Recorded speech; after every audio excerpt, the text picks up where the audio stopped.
شہر حیدرآباد میں شدید گرمی کی لہر نے عوامی صحت کے لیے خطرے کی گھنٹی بجا دی۔ تلنگانہ کے دارالحکومت شہر حیدرآباد میں شدید گرمی کی لہر نے عوامی صحت کے لیے خطرے کی گھنٹی بجا دی۔ درجہ حرارت مسلسل 40 ڈگری سیلسیس یا اس سے زائد پہنچنے کے باعث ہیٹ اسٹروک، پانی کی کمی، ڈی ہائیڈریشن اور دیگر گرمی سے متعلق بیماریوں کا خطرہ بڑھ گیا۔ نہ صرف حیدرآباد بلکہ اطراف کے ڈسٹرکٹس میں بھی لوگ ان مسائل کا سامنا کر رہے ہیں۔ شہر حیدرآباد کے مختلف کلینکس، مقامی کلینکس، نرسنگ ہومز اور بڑے ہسپتالز بشمول فیور ہسپتال میں مریضوں کی نوعیت میں واضح تبدیلی دیکھی جا رہی ہے، جہاں گرمی سے متعلق بیماریاں اور آبی انفیکشنز کے کیسز میں اضافہ ریکارڈ کیا جا رہا ہے۔ ہیلتھ ڈپارٹمنٹ کے عہدیداروں کے مطابق موسم میں اچانک تبدیلیاں انسانی جسم کو متاثر کر رہی ہے۔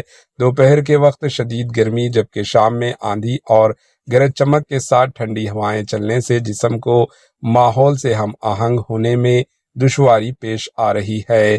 اس وجہ سے سرکاری و پرائیویٹ ہسپتالز میں ہیٹ انفیکشن اور پانی سے پھیلنے والی بیماریوں کے کیسز بڑھ رہے ہیں۔ ڈاکٹروں کا کہنا ہے کہ شدید گرمی کے باعث کھانے پینے کی اشیاء جلد خراب ہو جاتی ہے اور لوگ مناسب مقدار میں پانی نہیں پیتے، جس کے نتیجے میں شدید اسہال اور ڈی ہائیڈریشن کے کیسز سامنے آ رہے ہیں۔